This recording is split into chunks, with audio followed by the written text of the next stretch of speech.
읽겠습니다. 시작! 믿음이 없이는 하나님을 기쁘시게 하지 못하나니 하나님께 나아가는 자는 반드시 그가 계신 것과 또한 그가 자기를 찾는 자들에게 상 주시는 이심을 믿어야 했습니다. 아멘. 보시면 알겠지만 오늘 많이 또 다른 곳에서 갔습니다. 다른 지역에 계신 분이 많을 거라고 예상해서 지금 우리가 나누고 있는 성경적 가치관에 대한 이 시리즈를 오늘 해야 될지 아니면 미뤄야 할지 사실은 고민을 조금 했습니다. 오늘 이 자리를 기억하고 오시는 분들이 비록 숫자가 적을지라도 원래 계획대로 우리가 말씀을 나누는 것이 더 이 예배를 소중하게 여기는 것이겠다 생각이 들어서 오늘 그대로 나눕니다. 혹시라도 먼 곳에 있어서 예배하지 못하는 우리 상인 가족들은 오늘의 설교를 다시 한번 꼭 다시 보기로 확인하고 함께 따라와 주시면 좋을 것 같습니다. 우리가 재정편, 헌금편, 오늘은 상급에 대한 것입니다. 오늘 이 상급에 대한 것은 여러분이 사실 교회 다니면서 많이 앞에 있는 두 편의 설교보다 생각해보지도 않은 이야기일 수도 있습니다. 상급에 대한 우리의 이해 자체가 딱 이렇게 형성되어 있지 않는 경우가 많기 때문입니다. 우선 성경은 상급이라는 단어 자체를 잘 사용하지 않습니다. 상급이라는 단어는 거의 안 나오고 다만 상이라는 개념이 성경에 많이 존재하고 있습니다. 아마도 상급이란 것은 성경이 우리에게 약속한 이 상에 대해서 뭔가 이렇게 정리하기 위해서 생성된 단어라고 볼 수 있습니다. 하지만 이 상급이라는 표현에는 사실은 이미 상급하면 어떤 의미냐면 다양한 뭔가 등급이 있다는 의미가 내포될 수 있기 때문에 성경적인 상의 의미를 이미 뛰어넘어버린 그런 해석으로 볼 수 있습니다. 이렇듯 사람마다 우리가 대부분 상급론을 주장하는 분들이 주장하는 것은 대부분 우리가 나중에 하나님 나라에 갔을 때 각기 자기가 해온 것들에 따라서 각각 다르게 상을 받는다라고 주장을 하는 것이 상급론입니다. 이것을 상급론이라고 부르기도 하고 조금 더 의미를 담아서 차등 상급론 혹은 내세에 주어지는 이야기인 경우가 많기 때문에 천국 상급론이라고 부르기도 합니다. 이제 이 정의를 했는데 요거를 쉽게 이해하려면 이런 이야기로 생각하시면 됩니다.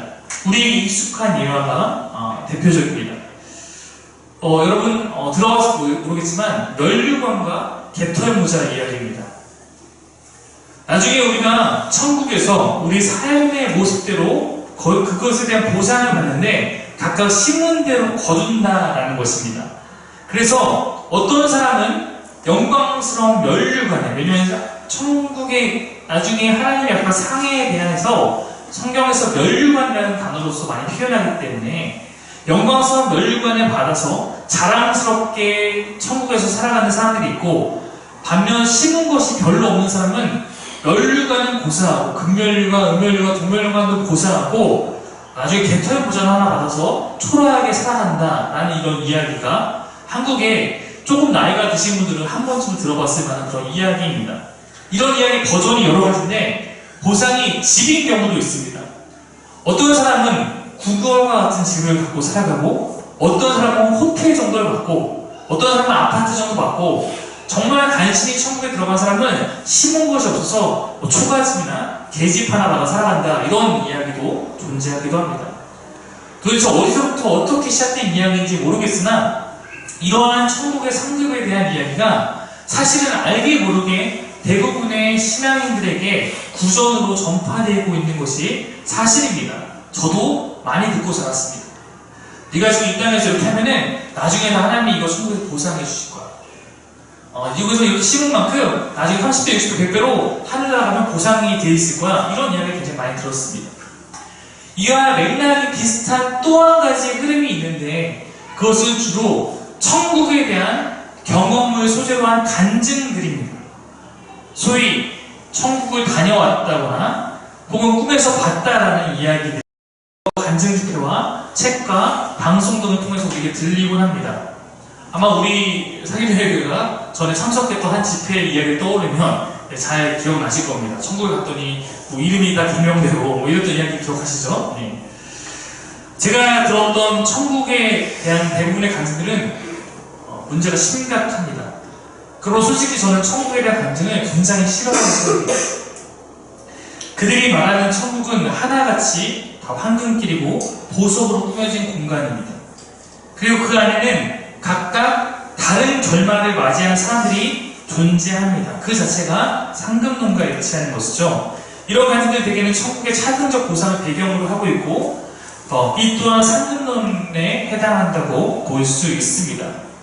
여러분 혹시 책에 대해서 천국에 대한 책을 많이 보셨는지 모르겠지만 한국에서 한참 유행했던 책 가운데 토마스 주날이라는 사람이 쓰고 조용기 목사님이 옮긴 천국은 확실히 있다라는 책이 바로 그런 류의 책입니다. 그 책에는 천국은 온통 황금길로 된 세상입니다. 신앙자들은 거대하고 흰 저택을 받아 살아가고 있습니다.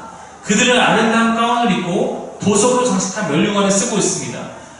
우리가 이 책을 통해서 알 수 있는 천국은 온통 물질적인 것으로 가득한 그러한 공간입니다. 또한 알렉스 말라키라는 사람이 쓴 천국에서 돌아온 소년이라는 책도 천국에 대한 경험을 담고 있습니다. 이 책이 2010년 7월에 출간되자마자 아마존 종교 분야 서적 1위를 차지하는 등 베스트셀러가 되었습니다. 이 나중에 책이 다큐멘터리로 제작될 정도로 유명을 받았지만 후에 저자 스스로 사실 이 책의 내용이 거짓이다. 자기가 관심을 받고 싶어서 이렇게 거짓으로 꾸며냈다라고 스스로 직언한 바 있습니다. 이 내용은 국민일보 2015년 1월 16일 기사에 보도된 바 있습니다. 이것은 천국에 대한 이러한 이야기들은 우리가 좋은 것을 받아들이고 혹은 내가 믿기지 않는다고 믿어버리지 않아야 하는 어떤 그런 기호의 문제가 아닙니다. 만약에 여러분 당연히 성경이 상급에 대해서 이야기하고 있고 천국이 그런 진짜 모습이라고 성경이 증언하고 있다면 혹시 내 마음에 들지 않아도 당연히 우리 그걸 받아들이고 믿기 위해 노력해야 합니다. 그런데 만약에 성경이 이것을 말하고 있지 않은데 우리가 이것을 말하고 우리가 이것을 믿고자 이렇게 하고 있다면 당연히 우리의 그런 이해들이 바뀌어야 한다는 것입니다. 오늘날 대부분의 그리스도인들은 알게 모르게 이런 상권론을 접하고 있습니다. 사실 신자들 사이에 이야기들 가운데 굉장히 많은 부분이 상급론의 영향 안에 있습니다. 교회의 가르침들도 상당히 상급론적 관점에 속해 있는 경우가 있습니다. 많은 경우에 그것을 믿고 그것을 위해서 신앙생활을 하는 경우가 있습니다. 혹시 아시는 분도 있겠지만 제가 THM 시절에 논문을 쓰려고 준비했던 주제가 있었는데 그 주제가 하나님 나라 관점으로 보는 상급론입니다. 저는 상급론의 관점을 바꾸는 것이 우리의 신앙에 있어서 굉장히 중요한 문제라고 느낀 바 있습니다. 그래서 논문을 준비하면서 이 주제에 대해 연구했던 만큼 상급에 대해서 하고 싶은 이야기가 많지만 오늘은 그 중에 우리가 가장 맞닿는 부분만 여러분과 짧게 나누도록 하겠습니다.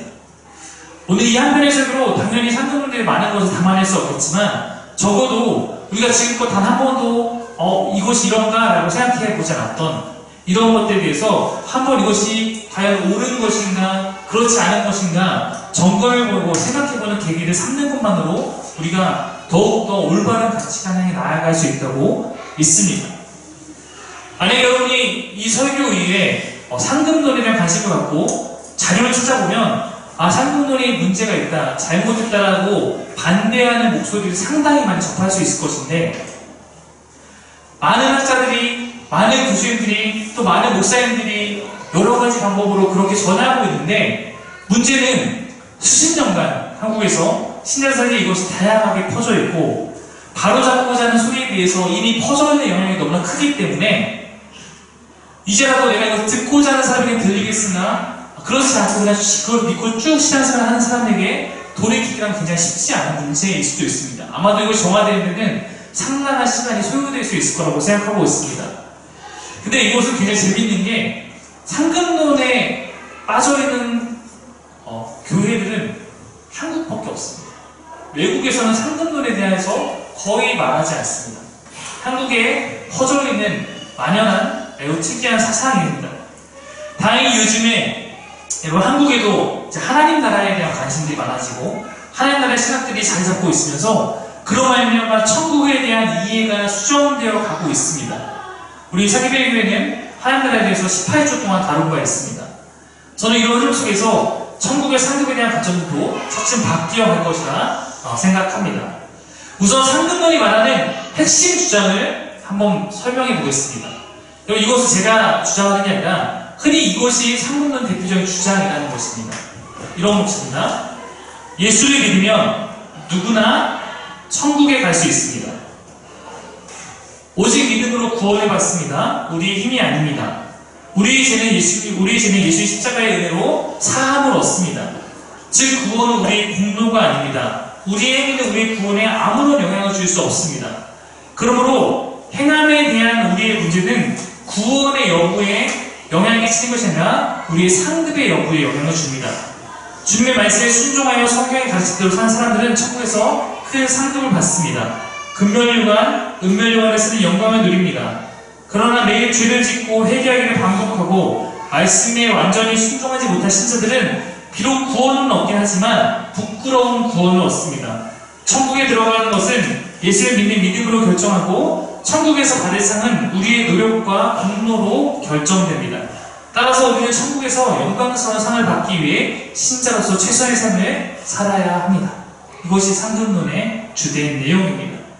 정리하면 내 행위에 대한 심판과 보상이 천국에서 있을 것인데 이 행위에 대한 심판은 우리의 구원의 여부와는 별개이고 구원 이후에 내 행위에 대해서 각각 차등적으로 상이 주어지는 것이 상급론이라고 할 수 있습니다.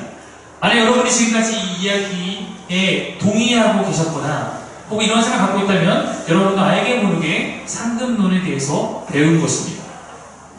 그럼 과연 정말 그러한가? 과연 성경이 우리에게 그것을 말하고 있는가? 저는 일단은 상급론을 부정합니다. 이 시간은 그래서 상급론을 수술하는 시간입니다. 상급론에는 많은 문제점이 있는데 첫 번째, 상급론 자체가 성경의 가르침과 맞지 않습니다.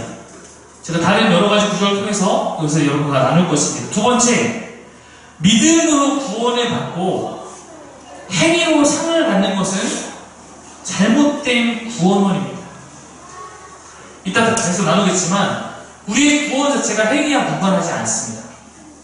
이것은 행위 구원을 말하는 것이 아니라 진정한 우리를 구원하는 믿음이 무엇인가에 대한 문제입니다. 세 번째, 우리의 삶의 어떤 행위를 근거로 하나님께 보상받기를 바라는 것은 공로주의 신학입니다. 공로주의 신학은 한국 교회가 부정하는 신학입니다. 먼저 성경 가르침을 통해 한번 같이 살펴보겠습니다. 제가 설교 처음에 말했던 것 같이 성경에는 상급이라는 단어가 거의 사용되지 않습니다. 하지만 성경에는 상에 대한 여러 약속도 있습니다. 제가 이 상급론에 대한 논문을 그때 준비해서 많은 사람이 묻습니다. 또 너는 하나님 나라에 가서 상이 없다고 생각하니 저는 하나님 주신 상을 굳게 믿고 있습니다. 상급과 상은 한 글자 차이지만 이것은 매우 다른 이야기일 수 있습니다. 오늘 말씀 다시 한번 11절 읽어 봅시다. 여기 보시면 이렇게 나와 있죠. 하나님의 나라는 반드시 그가 계신 것과 또한 그가 자기를 찾는 자들에게 상 주시는 이심을 믿어야 할지니라. 히브리서 기자가 이렇게 이야기했습니다. 바울 사도 또한 상에 대해 여러 번 언급합니다. 그리고 스스로 나는 그 상을 쫓고 있다라고 이야기합니다. 빌립보서 말씀 보면 내가 이미 얻었다 함도 아니요 먼저 이뤘다 함도 아니야 오직 내가 그리스도 예수께 잡힌 바 된 그것을 잡으려고 달려가노라. 헌제가 나는 아직 내가 잡은 줄로 여기지 아니하고 오직 한 일, 즉 뒤에 있는 것을 잊어버리고 앞에 있는 것을 잡으려고 특대를 향하여 그리스도 예수 안에서 하나님이 위에서 부르신 부름의 상을 위하여 달려가노라 라고 이야기하고 있습니다. 하나님이 나에게 약속한 것을 위해서 내가 날마다 그것을 향해서 나아가고 있다라는 의미로 해석할 수 있는 본문입니다. 9장에 가면 좀 더 뚜렷한데 경주에 비유해서 이렇게 말하고 있습니다. 9장 24절입니다. 여러분 한번 같이 한번 읽어보겠습니다. 시작! 운동장에서 다른 사람들이 다 갈릴지라도 오직 상을 받는 사람은 한 사람인 줄 너희가 알지 못하느냐. 너희도 상을 받도록 이와 같이 다름질하라. 신자의 삶은 항상 하나님 주의 상을 향해서 나아가는 삶이어야 된다고 성경 곳곳에서 말을 하고 있습니다. 저는 하나님께서 우리에게 이렇게 상을 약속하신 분이란 것을 믿습니다. 하지만 그 상은 상금론이 바라보는 것과 완전하게 다릅니다. 저는 하나님이 주시는 상을 성경을 통해서 이렇게 여러분에게 알려드리고 싶습니다. 하나님이 주시는 상이 있습니다. 그 상은 하나님 그 자체입니다. 제가 지난 두 편의 설교에서 설교했던 것처럼 우리는 하나님의 두 손에 들려 있는 것보다 하나님 자체에 대해서 관심을 두어야 한다고 제가 말한 바 있습니다. 하나님께부터 내가 얻어질 것을 바라고 우리 신앙생활 하는 것이 아니라 하나님 그 자체를 내가 그 자체와 연합하고 동행하기 위해서 우리 삶을 나아가야 한다고 말했습니다. 상관으로 동일합니다. 하나님은 예수를 믿고 끝까지 그 믿음 가운데 살아가는 사람에게 하나님과 함께하는 그런 은혜를 우리에게 베풀어 주십니다. 자, 하나님과 우리가 함께하는 것, 하나님과 내가 하나 되는 것, 하나님과 우리가 연합하는 것, 이것에 대해서 성경은 여러 가지 단어로서 이것을 설명하고 있는데, 여러분, 구원은 다른 것이 아닙니다. 죄 가운데 있는 우리가 하나님과 함께 하나가 되어서 죄로부터 영생으로 들어오는 것, 이것이 구원이고 영생입니다. 우리가 천국이라고 말하는 곳, 하나님 나라에 속한다는 것도 이제 우리가 하나님을 마음으로 모시고 하나님 안에서 하나가 된다는 의미가 하나님 나라입니다. 자녀가 된다는 것도 마찬가지입니다. 죄로 인해서 우리와 하나님과 끊어졌지만 다시 한번 나를 부르셔서 나의 딸아, 나의 아들아, 내가 너의 아버지가 되어줄게 라고 하는 것도 하나님과 하나님을 말합니다. 하나님의 백성이 된다는 것도 마찬가지입니다. 그 모든 것은 하나님과 하나 되는 것을 설명하는 여러 가지 방식입니다. 바로 이 모든 것들이 우리가 받을 상입니다. 제가 지난 시간에 이제 책으로도 소개한 바 있지만, 이제 한국의 신약학에서 굉장히 유명한 역할을 하고 있는 분이 김세윤 교수님입니다. 여기 플러 신학교에 있죠. 이분은 바울에게 있어서 상은 구원 외에 구원에 덧붙여지는 어떤 보상이 아니라 구원 그 자체다라고 주장한 바 있습니다. 제가 말한 것과 동일합니다. 이러한 점은 고린도전서 9장이나 바울의 다른 성경들을 볼 때 여실히 드러납니다. 한번 고린도전서 9장 18절 말씀 한번 보겠습니다. 한번 같이 읽어볼게요. 시작. 그런즉 내 상이 무엇이냐? 내가 복음을 전할 때 값없이 전하고 복음을 말미암아 내게 있는 권리를 다 쓰지 아니하는 이것이로다. 자, 이 내용이 어떤 내용에서 나왔냐면 고린도 9장에서 바울은 내가 사도로서 당연히 나는 교회로부터 재정 지원을 받아서 어떤 생계를 유지하면서 내가 사도의 역할을 감당할 권리가 있다라고 여러 가지로 논증합니다. 내가 그리스도의 참된 사도이기 때문에 나는 그렇게 할 만한 권리가 있지만 그럼에도 불구하고 나는 텐트를 지으면서 천막을 지으면서 자비량으로서 선교를 진행한다라고 말하고 있습니다. 9장 18절에서는 그렇게 살아왔던 바울이 해왔던 자비량을 선교를 했던 그럼 나의 상이 무엇이냐고 스스로 묻고 있는 거고, 여기서 내 상이 무엇이냐, 내가 이렇게까지 열심히 살아가고 열심히 선교하고 스스로 이루려면서 하나님 앞에서 사역할 때 그럼 나이가 받을 상이 무엇이냐라고 묻고 있는 겁니다. 여기서 말하는 이 상이 상금론에서 사용하는 헬라어 미스토스라는 단어입니다. 만약 상금론의 관점이라면 바울의 상은 무엇이겠습니까, 여러분? 바울이 남들보다 더 수고로이 목회하고 선교를 진행했으니 바울의 상은 큰 면류관이나 하나님 나라에서 가장 좋은 어떤 혜택들이어야 할 것입니다. 하지만 바울이 이해하는 상은 뭐라고 말하고 있냐면 이렇게 말하고 있는 거예요. 내가 복음을 전할 때 값없이 전하고 복음을 말미암아 내게 있는 권리를 다 쓰지 아니하는 이것이 내 상이다 말하고 있습니다. 해석해 드릴게요. 어떤 얘기냐면 바울은 자신이 누릴 수 있는 고난, 즉 생계의 지원을 받지 않고 복음을 값없이 전하는 삶을 산 것 그 자체가 자신이 상을 받고 있는 거라고 말하고 있습니다. 좀처럼 이해하기 힘든 얘기일 수 있습니다. 즉 자신이 권리를 사용하지 않으면서 자신은 다른 사역자들보다 더욱 힘든 고난을 감내하면서 하나님의 일을 해야 했습니다. 이 이야기는 성경 여러 곳에서 증언하고 있습니다. 하지만 바울의 이러한 헌신으로 말미암아서 많은 사람이 하나님께 구원받을 수 있게 인도가 되었습니다. 바울은 그러한 자신의 공로에 대한 보상으로 어떤 천국에서의 보상을 따로 바라지 않습니다.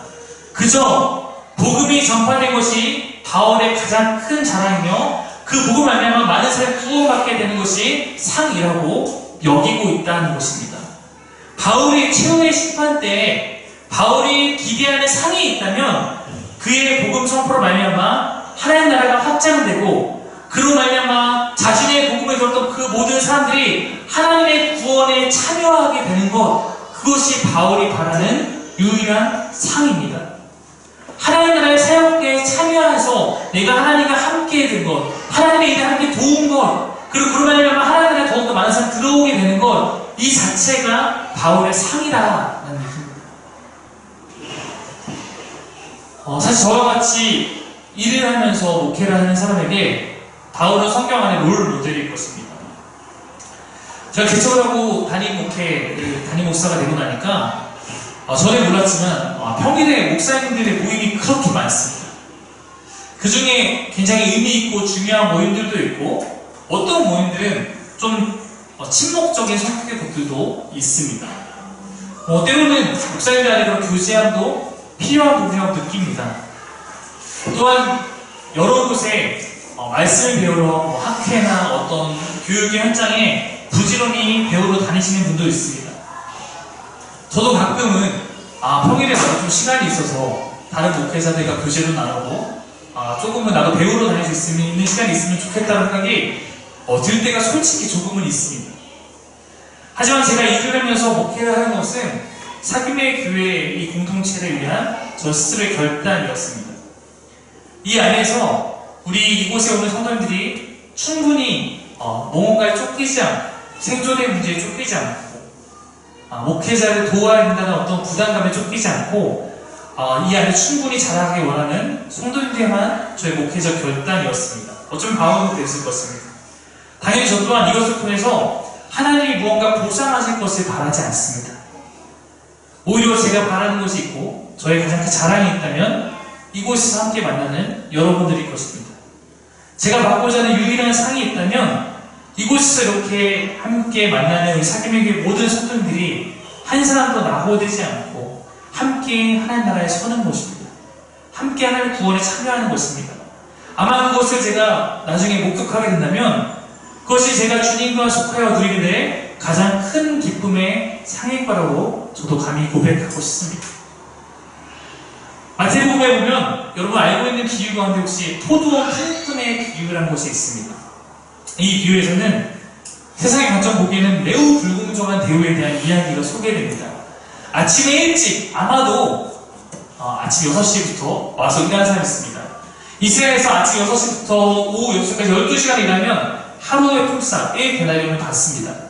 주인 나가서 아침 6시 인력시장에 나가서 다시 우리 포도원 일하겠어? 오케이, 1데나리온 이렇게 되어서 데려옵니다. 3시간 단위에 나가서 계속 사람을 데려옵니다. 마지막에 들어온 사람은 오후 5시에 들어와서 1시간을 일했습니다.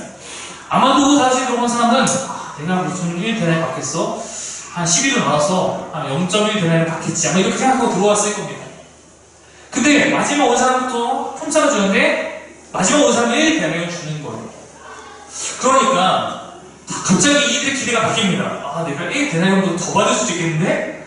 이런 기대를 하게 됩니다. 근데 모두가 다 1데나리온 주니까 가장 먼저 들어온 사람들이 갑자기 화가 나는 겁니다.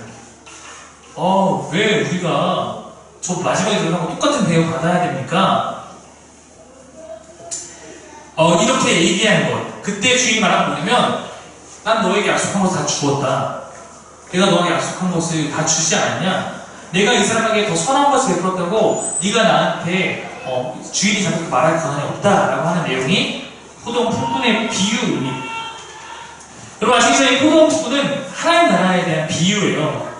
거기서 우리가 먼저 온 사람이나 나중 온 사람이나 받을 보상은 동일합니다. 여러분 받을 보상이 뭐겠습니까? 1데나리온이 무엇을 의미하겠습니까?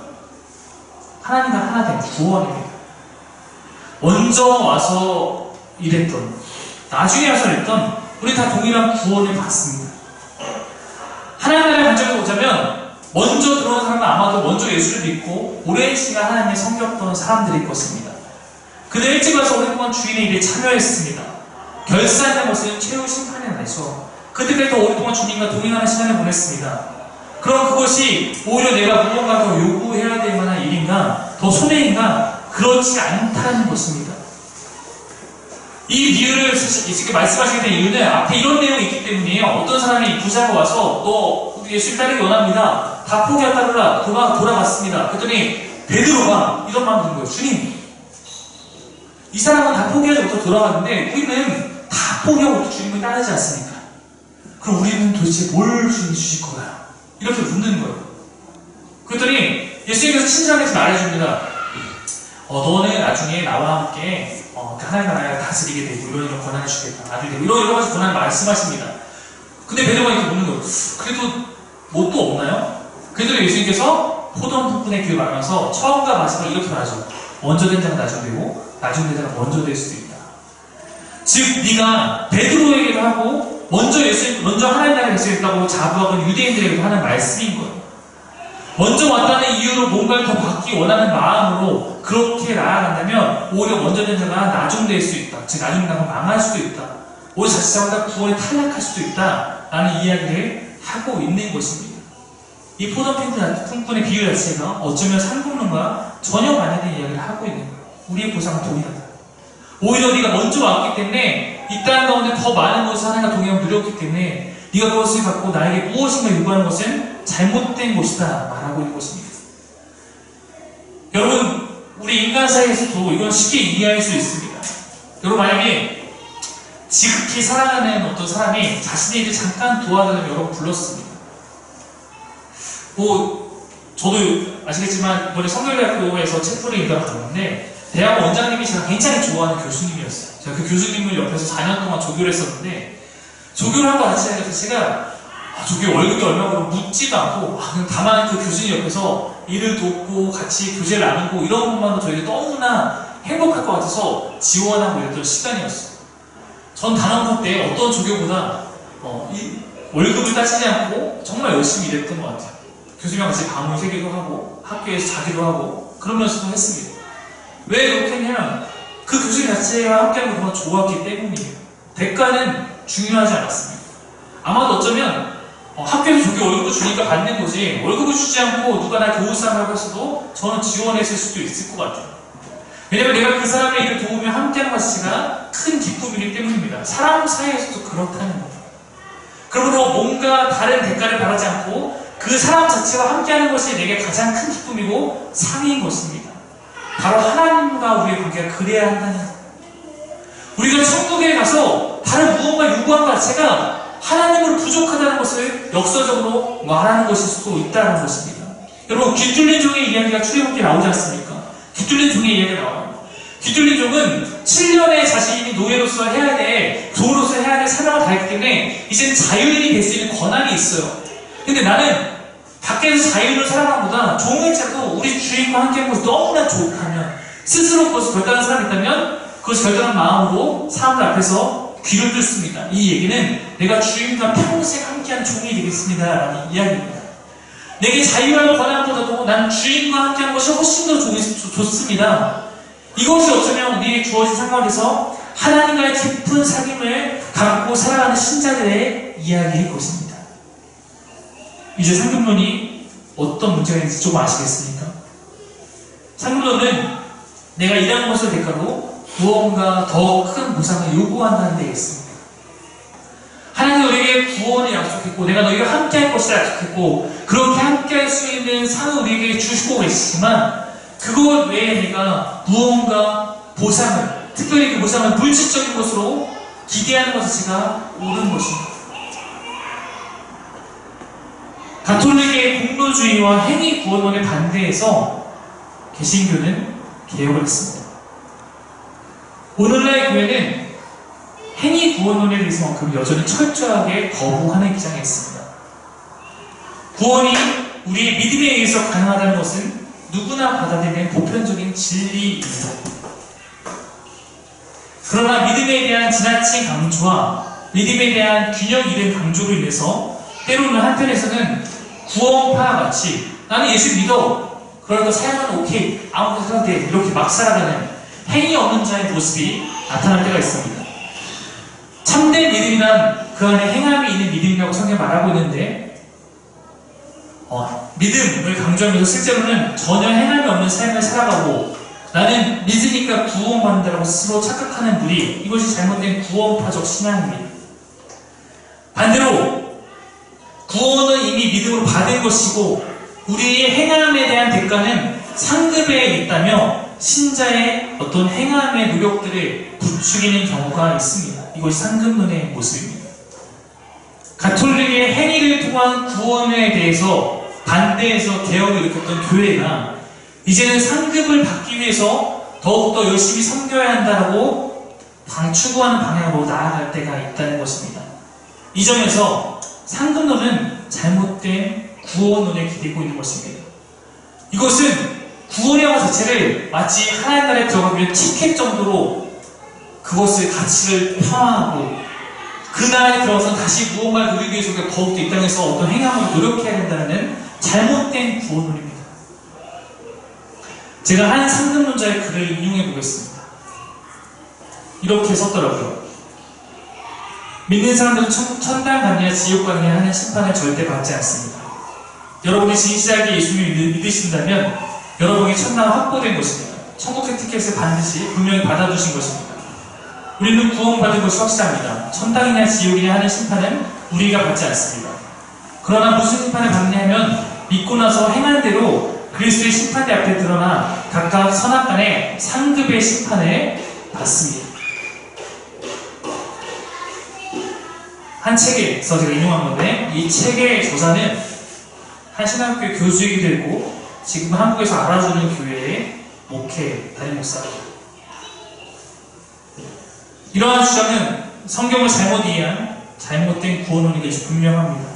상급론의 자체에 빠져있으면 구원에 대한 나의 개념 자체가 잘못된 길로 갈 수 있음을 저는 우려하게 됩니다. 믿음과 행위가 분리되어 믿음으로 구원을 행위로 상급받는다는 주장은 행함이 없는 믿음은 그 자체가 믿음이 아니면 성경의 주장과 맞지 않습니다. 바울의 표현대로 바울이 믿음을 얼마나 강조했습니까? 바울의 표현대로 우리의 믿음은 사랑으로서 역사하는 그런 생동력 있는 믿음이어야 합니다. 성경이 말하는 천국의 본질은 무엇인가? 우리가 하나님 나라에 들어간다는 것은 다른 어떤 물질적인 것을 얻는 것이 아닙니다. 하나님과 아까 같이 하나가 되는 온전한 관계로 다시 회복되는 것입니다. 죄로 인해 깨어졌던 나의 관계가 회복되고 하나님께서 우리의 왕이시며 나의 아버지가 되어주시는 것입니다. 그것이 얼마나 귀하고 큰 은혜인지 우리가 안다면 내가 이 땅에서 무엇인가 좀 했다고 해요. 그 대가로 어떤 것을 요구하는 것이 과연 우리에게 가당한 것이겠습니까? 여러분, 일반 달란트 비유 있습니다. 일반 달란트의 빚을 탕감받은 은혜를 입은 자가 100데나리온 자신에게 빚진 자의 빚을 탕감을 해주지 않았기 때문에 이 은혜를 모르는 것 하면서 그 사지함이 사라지게 됩니다. 그것도 문제지만 만약에 우리가 내가 100데나리온에 용서를 했다고 해서 나는 이미 일반 달란트의 빚을 탕감받았는데 내가 100데나리온을 했다고 해서 다시 나에게 추가로 뭔가 보상을 더 해주세요라고 요구하는 것도 말이 안 되지 않겠습니까? 우리는 이미 일반 달란트의 빚을 탕감받고 죄에서 하나님의 자녀로서 구원을 받은 자입니다. 구원을 받은 자이기 때문에 내가 하나님의 감사함으로 나에게 100데나리온의 빚을 진 사람의 빚도 내가 용서해 줄 수 있는 것입니다. 100데나리온 용서의 빚을 할 때마다 하나님 나에게 더 큰 상급을 주세요라는 것은 옳지 않다라는 것입니다. 오히려 그것은 내가 받은 은혜의 값어치를 잊어버리는 문제입니다. 하나님 주신 상 무엇인가? 하나님 자체가 우리의 상인 줄 믿습니다. 우리는 그분과 동행하는 삶을 살고 그분의 나에 참여하며 그분을 아버지로 부를 수 있게 되었습니다. 우리는 이미 이곳에서 이렇게 하나님을 깨닫는 분은 더욱더 하나님과 깊어지는 관계가 갈수록 하나님 나라의 완성을 위해서 함께 일하며 완성된 하나님의 될 것입니다. 하나님의 완성된 나라는 성경에 보면 완전한 나라입니다. 완전함에 대해서 완전함이란 무언가를 더할 수도 무언가를 뺄 수도 없는 그 자체입니다. 완성된 하나님 나라에서 별도의 상급을 기대하는 것 자체가 어쩌면 하나님 나라의 온전함을 기대하지 못하는 태도가 될 수도 있습니다. 옛날 가톨릭 교회는 교회 유일교회에서 면죄부를 파는 죄를 저질렀습니다. 그것은 헌금으로 장난질을 한 것이죠. 종교개혁자들은 그러한 가톨릭의 공로주의와 면죄부에 강력하게 반대했습니다. 가톨릭 공로주의는 구원의 필수적인 공로를 평생 내가 선행을 통해서 쌓아야 한다고 주장하는 것입니다. 만약에 그 공로가 구원받을 그만큼 다 차지 못하면 연옥이라는 곳에서 그 부족한 부분에 대해서 내가 죄를 받으면서 정화되어서 그것을 다 해결한 후에 나중에 하나님 나라로 옮겨진다라는 그런 교리였습니다. 연옥에서의 치료하는 그 죄를 받으면서 치료하는 그 시간을 줄이기 위해서 면죄부를 사면 죄가 면해진다라는 그런 교리를 세웠고, 결국 그 교리를 통해서 자신들이 짓고 싶었던 대성당의 건축비를 다 마련하게 되었습니다. 개신교는 가톨릭의 이러한 공로주의에 대해서 철저히 배격했습니다. 종교개혁 이후에 선행을 통해서 구원에 이른다거나 공로를 쌓아야 한다고 주장하는 교회는 없습니다. 그러나 그 대상에 면했을 변종된 형태의 공로주의가 우리 가까이 있습니다. 이제 그 보상은 죄사함이나 구원이 아니라 상급으로 바뀌었을 뿐입니다. 어쩌면 상급으로 장난질을 하고 있는 것입니다. 이것은 가톨릭의 공로주의로 다시 돌아가는 겁니다. 또한 상급의 주장은 자꾸 우리를 하여금 구원에 이르는 믿음의 본질 자체를 오해하도록 만듭니다. 상급론에 의하면 그리스도인의 행위는 구원의 여부와 무관한 것이 됩니다. 구원 이외에 보상과만 관련이 있습니다. 그러므로 이러한 구원은 사실상 구원파와 다른 바가 없어집니다. 의로운 행위를 동반하지 않고 그냥 믿는 것을 가르치고 그런 믿음으로 우리가 구원을 얻는다라고 가르친다면 그 믿음 자체가 과연 성경이 말하는 믿음인가 우리는 살펴봐야 합니다. 만약에 그렇게 가르치다 보면 이런 사람이 생겨나게 됩니다. 나는 나중에 부끄러운 구원을 받든 안 받든 천국에 턱걸이를 해서라도 들어가기만 하면 되니까 나는 그냥 교회에 이름만 적어놓고 예수 믿는다고 말하고 이 땅에 편하게 살란다. 그리스도인이라고 행함은 전혀 없으면서 그저 의식적으로 고백하는 믿음으로 구원을 얻으려는 성도가 양산되게 됩니다. 구원은 받았다고 말하지만 전혀 그리스도인다운 삶이 없는 열매 없는 삶입니다. 저는 상경론을 부정하고 다시 교정하는 수술하는 설교를 하고 있지만 저는 왜 한국교회의 상근론을 주장하게 되는지는 이해가 됩니다. 왜냐하면 실제 신앙생활과 교회의 사역을 위해서는 반드시 성도들의 행함의 열심이 필요하기 때문입니다. 그런데 믿음이 강조되는 구원을 가르치다 보니까 약화되는 행함에 대해서 실천적인 부분에 대해서 보완이 필요한데 그것이 바로 나중에 추후 보상을 말하는 상급으로 자리 잡게 된 것입니다. 그래서 이거는 구원론의 문제입니다. 믿음으로 구원을 받고 행함으로 구원 외의 것을 보상받는다는 착각, 그러므로 하나님 나라에 들어가는 것이 상이 아니라 가서 무엇을 얻고 누리려면 여기서 그것을 위해서 미리미리 쌓아야 한다라고 가르치게 된 것입니다. 다른 관점에서 본다면 믿음만 있으면 천국에 가지만 행함의 부족으로 인해서 상급이 없는 상황이 올 수 있음을 경고하면서 우리가 잘 아는 대통령 모자를 받은 신자들이 바로 그렇게 행함 없는 부끄러운 구원을 받은 자들이라고 가르치는 것입니다.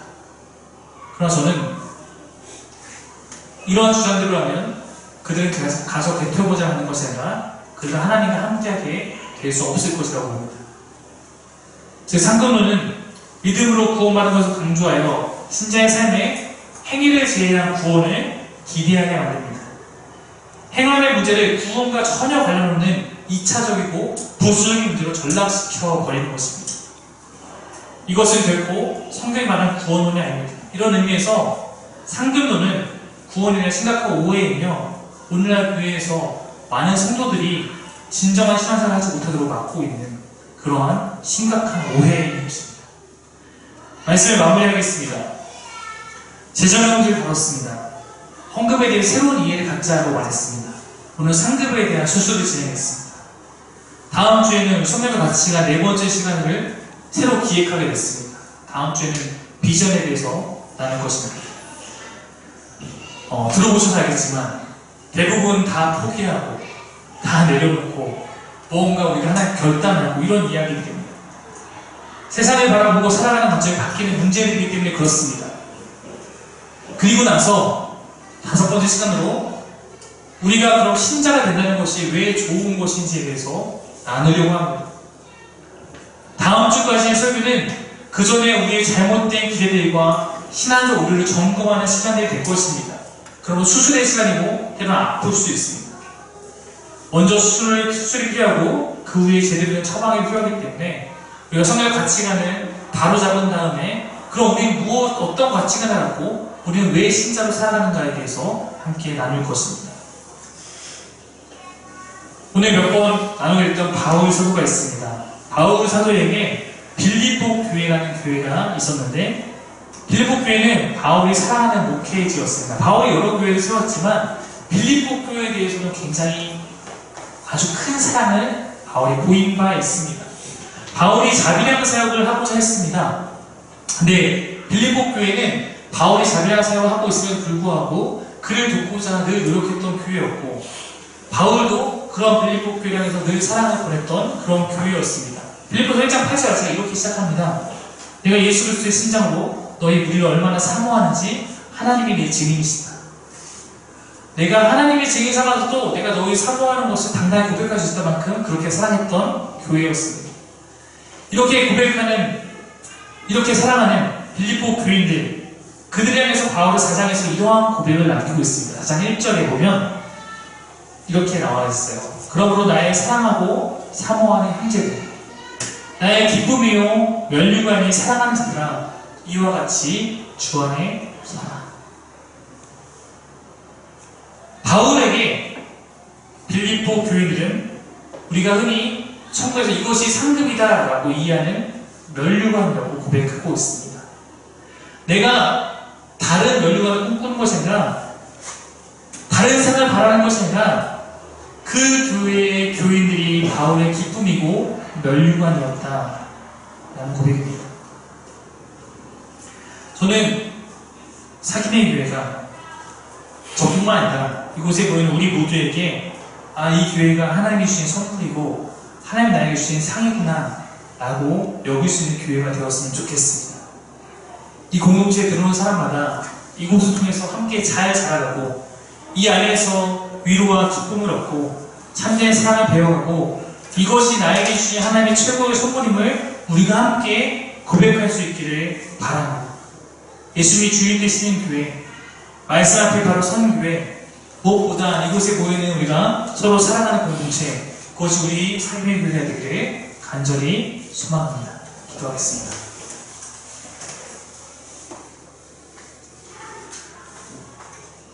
하나님, 우리가 오늘은 상급에 대해서 나누며 우리가 자칫 잘못된 기대를 갖고 신앙생활을 하지 않도록 오히려 올바른 기대를 갖고 하나님과 함께하는 그것을 꿈꾸며 더 나아갈 수 있도록 그렇게 말씀을 전했습니다. 오늘 이 말씀들이 우리 사랑하는 성도님들에게 잘 새겨들어가고 잘 이해되어서 우리가 하나님 안에서 온전한 마음을 갖고 온전한 가치관을 갖고 우리가 하나님의 신앙생활을 잘 해나갈 수 있도록 인도하여 주옵소서.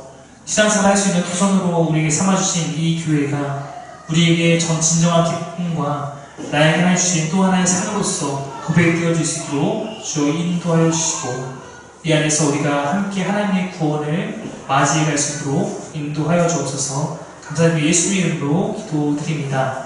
아멘. 네, 우리 오늘 같이 사계의 편지를 통해서